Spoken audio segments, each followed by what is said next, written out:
Ada, please don't leave. Min-jun's voice cracked through the phone, but I could barely hear him over the airport announcements echoing around me. The ultrasound photos of my twin boys lay crumpled in my carry-on bag, two perfect little heartbeats I'd hidden from him for 3 weeks. I'm at the gate. I found your letter. You weren't supposed to find it until tomorrow, I whispered, clutching my boarding pass to Lagos with trembling fingers. Gate 47 stretched before me like a bridge back to everything familiar, everything safe. I came home early to surprise you with dinner.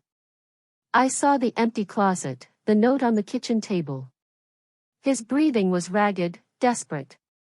You can't just disappear, Ada. Not like this. Not without letting me explain.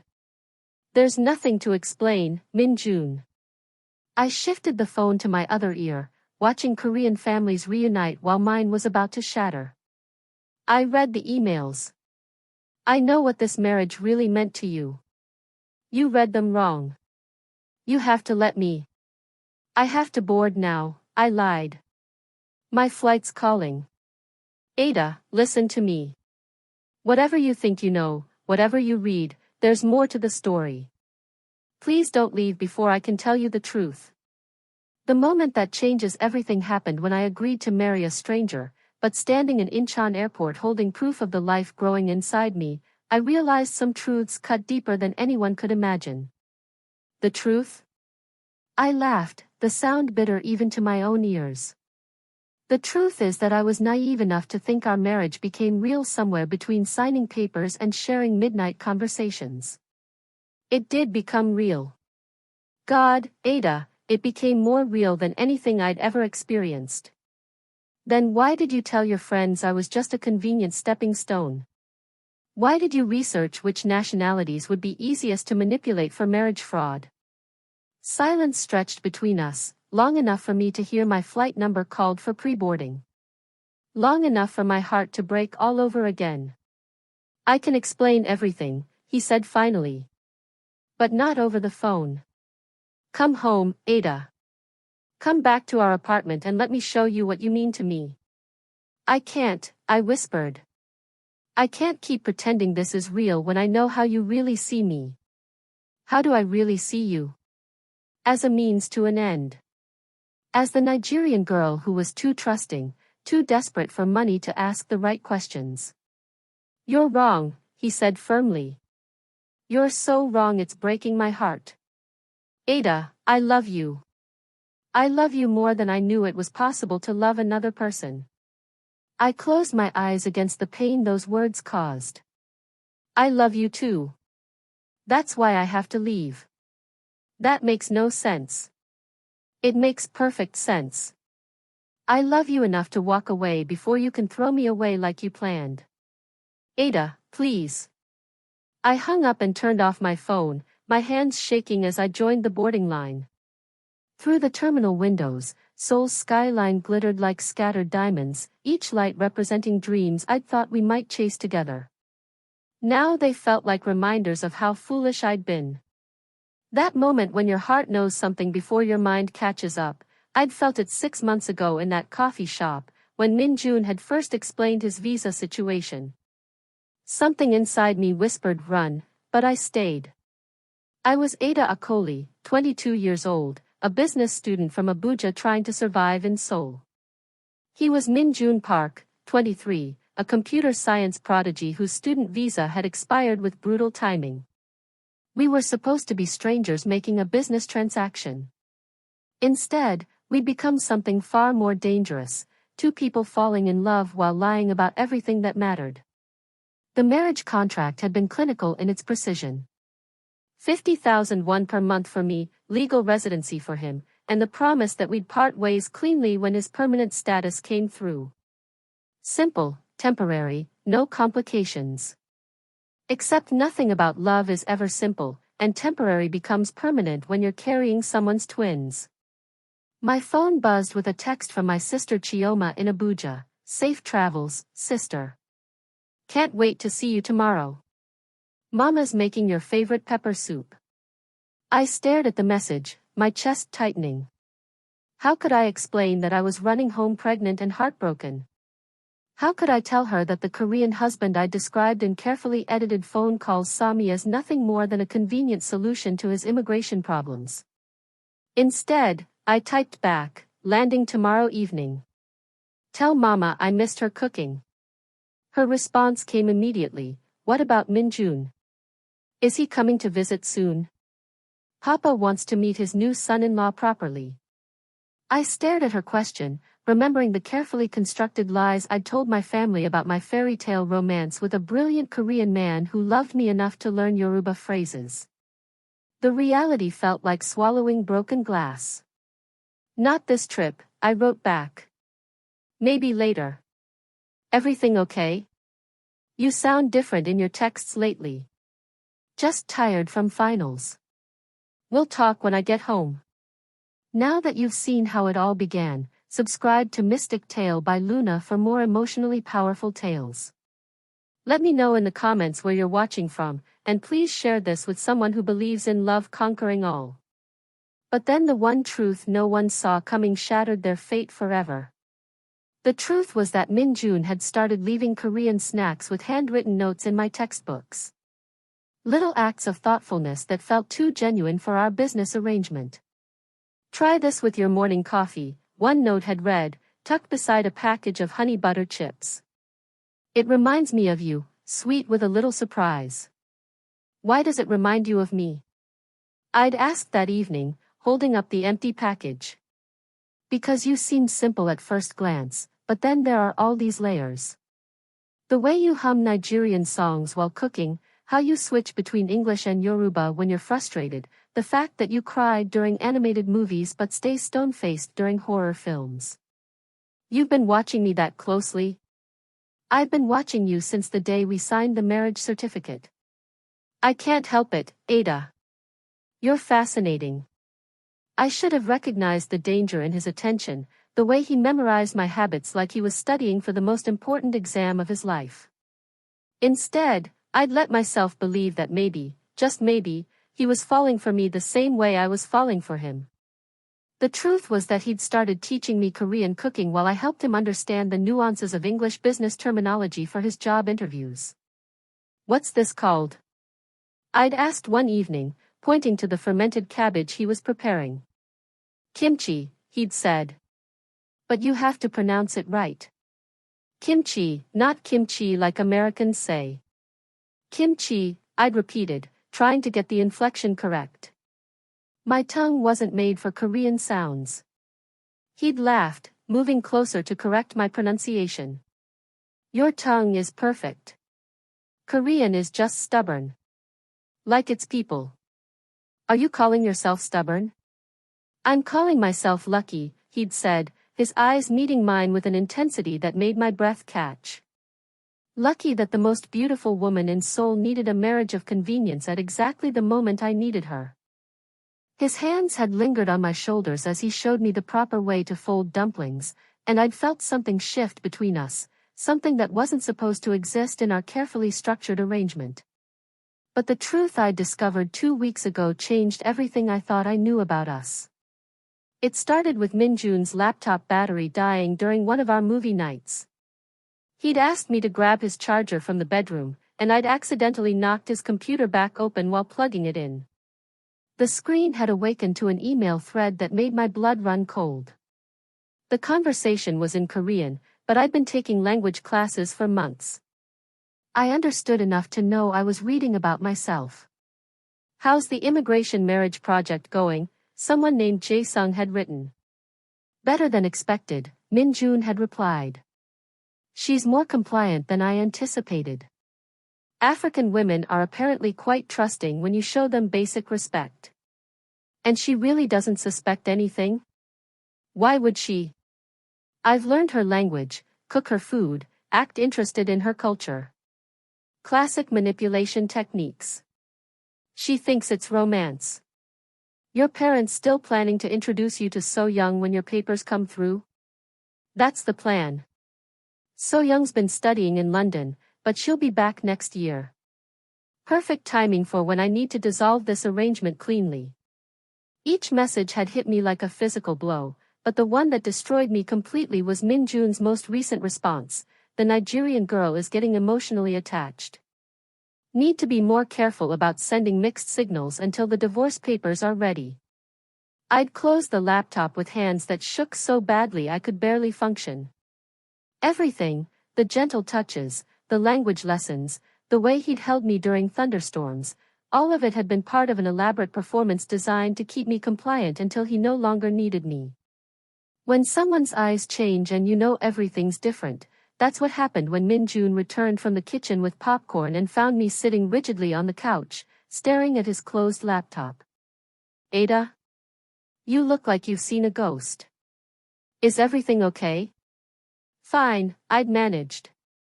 "Just tired. I think I'll go to bed early." But we haven't finished the movie. This is the best part, where the couple finally realizes they're meant for each other. The irony wasn't lost on me. Some couples aren't meant for each other, I'd said. Some relationships are just temporary arrangements that people mistake for something real. "That's unusually cynical for you," he'd said, studying my face with those dark eyes that had learned to read my moods so well. "Did something happen today?" "Nothing happened. I'm just being realistic about love and marriage." "Realistic how?" "Realistic about the fact that some people use others for their own benefit and call it romance." He'd gone very still, and for a moment, I'd seen something that looked like guilt flash across his features. "Ada, is there something you want to ask me directly?" "No," I'd lied. "I'm just tired." For 2 weeks after discovering those emails, I'd watched him with new eyes, cataloging every gesture I'd misinterpreted, every word I'd foolishly believed was genuine affection. "You've been quiet lately," he'd observed during dinner the night before I booked my flight home. "Is everything okay with your family?" "Everything's fine," I'd said, pushing food around my plate without eating. "You barely touched your breakfast this morning, and now you're not eating dinner. Are you feeling sick?" If only he knew how sick I felt, not from morning sickness, though that was becoming harder to hide, but from the nausea of knowing that every concerned question was just him protecting his investment. "I'm not very hungry," I'd said. "Maybe you're working too hard. You've been staying late at the library every night this week." I hadn't been at the library. I'd been walking Seoul's streets for hours, trying to figure out how to disappear from his life without causing complications for his visa status. Trying to decide whether to tell him about the pregnancy or spare us both the messy complications. "I like studying there. It's quiet. Maybe I could pick you up tomorrow night? We could get dinner at that Nigerian restaurant you love." "That sounds nice," I'd lied, knowing I'd already booked a flight for the next evening. "Good. I want to talk to you about something important anyway." My heart had clenched with dread. "What about?" "About us. About making this marriage real in every way that matters." The words I'd once dreamed of hearing felt like carefully crafted manipulation. "What do you mean?" "I mean I love you, Ada. I want to apply for permanent residency together, as a real couple. I want to build a life with you that doesn't have an expiration date." I'd excused myself to the bathroom and cried silently into a towel, mourning the man I'd thought he was. That chill I felt in that moment, have you ever felt that too? When your heart knows something before your mind catches up. Tell me in the comments if you've been there, your story might help someone else see the signs. The next morning, while Min-jun was at his job interview for a permanent position at a Seoul tech company, I'd packed everything I owned into 2 suitcases. I'd left his ring on the kitchen table along with a note that explained nothing and everything. By the time you read this, I'll be on my way home to Nigeria. Thank you for helping me understand that some dreams aren't meant to come true. I hope your permanent residency application goes smoothly, and I hope So Young makes you happier than I ever could. Please don't try to contact me. Clean breaks are easier for everyone involved. Ada. I hadn't mentioned the pregnancy. How could I? How could I tell him about our twins when I'd read his own words about needing a clean break from the Nigerian girl who'd become too attached? But standing in the airport boarding line, my phone buzzing with his desperate calls and texts, I felt the weight of the secret crushing my chest. Final boarding call for Korean Air Flight 858 to Lagos. I showed my boarding pass to the gate agent, my legs feeling like water as I walked down the jet bridge. Behind me, Seoul continued to exist, the city where I'd fallen in love with a lie, where I'd learned that some people could make manipulation feel like devotion. "Ma'am, please find your seat quickly," the flight attendant said as I stood frozen in the plane's doorway, unable to make my feet move forward. "I'm sorry," I whispered. "I need a moment." "Ma'am?" "I can't do this," I said, turning around and pushing past confused passengers. "I can't leave. Not like this." I ran back through the jet bridge, past the shocked gate agent, through the terminal toward the exit. Whatever Min-jun had done, whatever lies he'd told his friends, I couldn't disappear forever without giving him the chance to know about his children. The taxi ride back to our apartment felt like traveling through a dream. Seoul's familiar streets blurred past the windows as I practiced what I'd say, how I'd tell him about the twins growing inside me, how I'd explain that I knew about his plan to divorce me cleanly. I found him sitting on our apartment floor, surrounded by immigration documents and printed emails, his face red and swollen from crying. "Ada," he breathed when I walked through the door. "You came back." "I couldn't leave," I said. "Not without telling you the truth." "What truth?" I pulled the ultrasound photos from my purse and set them on the coffee table between us like a bridge we'd both have to decide whether to cross. "I'm pregnant, Min-jun. With twins. 2 boys." His eyes widened as he stared at the images, and for a moment, every careful mask he'd worn for 6 months slipped away completely. "Twins," he whispered. "We're having twins. I've known for 3 weeks. The same 3 weeks I've known about your email conversations with Jae-sung about your immigration marriage project." The blood drained from his face. "You read those?" I read them all. Every message about manipulation techniques and clean breaks and how African women are more trusting when you show them basic respect. "Ada, let me explain." "Explain what?" "How you've been planning to divorce me and marry So Young when she returns from London. How learning Yoruba phrases was just a manipulation technique to keep me compliant." "Those emails were from months ago," he said desperately. "From before I knew you, before I understood what this would become between us." "Before you understood what?" "Before I understood that I'd fall so completely in love with you that the thought of losing you would make me lose my mind." "You have a funny way of showing love," I said. "Planning clean breaks and discussing your real girlfriend with friends." Min-jun stood and walked to the kitchen, returning with his phone. "Read these," he said, opening his message thread with Jae-sung and scrolling to more recent conversations. "I don't want to read more lies," I said. "They're not lies. Please, Ada. Look at the dates."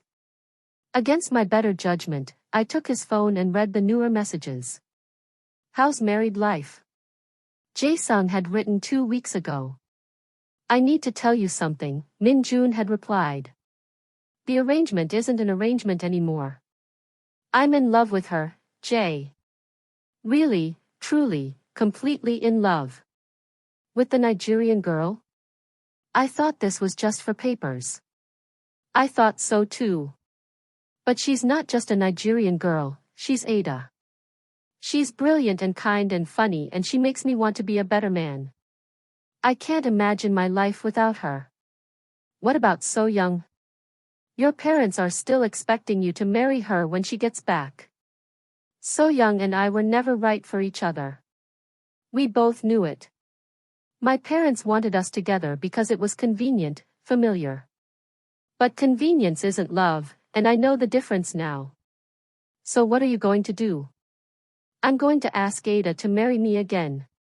Really marry me this time, not for papers or convenience, but because I want to spend the rest of my life learning how to love her better." "Think she'll say yes?" "I hope so." I'm going to apply for permanent residency with her as my real wife, and if she'll have me, I want to build a real future together. I stared at the phone, trying to reconcile these messages with the ones I'd read weeks ago. When did you write these? The night after I realized you'd been pulling away from me. I was terrified you were planning to leave when my visa got approved, so I started researching how to make you want to stay. By lying to your friends about loving me? By telling my friends the truth about loving you, he corrected. The earlier messages, the ones about manipulation, I wrote those when I was scared of what I was feeling. I was trying to convince myself that what we had wasn't real because being real meant risking everything. Risking what? Risking you not feeling the same way. Risking you leaving when the arrangement ended. Risking my heart on someone who might only see me as a business transaction. I studied his face, looking for any sign of the calculating manipulation I'd learned to fear. But all I saw was a young man holding his future in his hands and choosing vulnerability over self-protection. You told Jae-sung you wanted to ask me to marry you again, I said. I do. I want to marry you because I love you, not because I need papers. I want to marry you because the thought of a future without you in it feels like dying. What about your parents? What about their expectations for so young? I had dinner with them last week. I told them about you, really told them. About how you make me laugh, how you've been learning Korean to surprise me, how you cried during movies but pretend you don't. I told them I was going to ask you to be my real wife. What did they say? They want to meet you. My mother specifically asked me to invite you for Sunday dinner next week. I felt tears gathering in my eyes. You told them about me? I told them I'd found the woman I want to spend my life with, and that if they couldn't accept her, they'd have to accept not being part of our lives. Our lives? I was hoping. He knelt down in front of me, his hands trembling as he took mine. Ada Akoli, will you marry me? Not for immigration papers or convenience or any practical reason, but because I love you and I want to learn how to be the husband you deserve. I looked down at him, this man who'd started as a transaction and become the center of my world, this father of my unborn sons who'd been brave enough to choose love over fear. Yes, I said, and meant it with every fiber of my being. But there's something else you need to know. What? We're having twins. 2 boys. Are you ready to be a father? His face broke into the most beautiful smile I'd ever seen. I'm terrified, he said honestly. But yes, I'm ready. I want to learn how to be their father the same way I want to learn how to be your husband, one day at a time, with all the love I have. As he stood and kissed me, really kissed me, not the careful performance we'd done for immigration photos, I realized that sometimes the most beautiful love stories begin with the worst intentions. Sometimes you have to lie to yourself about what you want before you're brave enough to tell the truth about what you need. 6 months later, I held our twin sons, Kelechi and Chidibem, perfect blends of Korean and Nigerian features, while Min-jun's parents cooed over their grandsons in a mixture of Korean and broken English. They look like both of you, Min-jun's mother said, tears in her eyes as she held Kelechi. Perfect babies from a perfect love story. It wasn't always perfect, I said, remembering the emails and misunderstandings that had nearly torn us apart. The best love stories never are, she replied. The best ones are about finding each other despite the mistakes, because of the truth underneath everything else. That night, as Min-jun fed Chidibem while I nursed Kelechi, I thought about the journey that had brought us here. The fake marriage that became real, the lies that led to truth, the arrangement that became the greatest love either of us had ever known. Tell me again how we met, our sons would ask years later, and we'd smile and say. We met because Daddy needed help with papers and Mommy needed help with money. But we stayed because we found something neither of us knew we were looking for. What was that? Each other, we'd say together. We found each other. And that moment that changes everything? Sometimes it announces itself with airport boarding calls and desperate phone calls. Sometimes it's as quiet as ultrasound photos on a coffee table, as simple as two people finally brave enough to tell each other the truth about love that grows in the spaces between lies and becomes something more real than either of them ever imagined possible.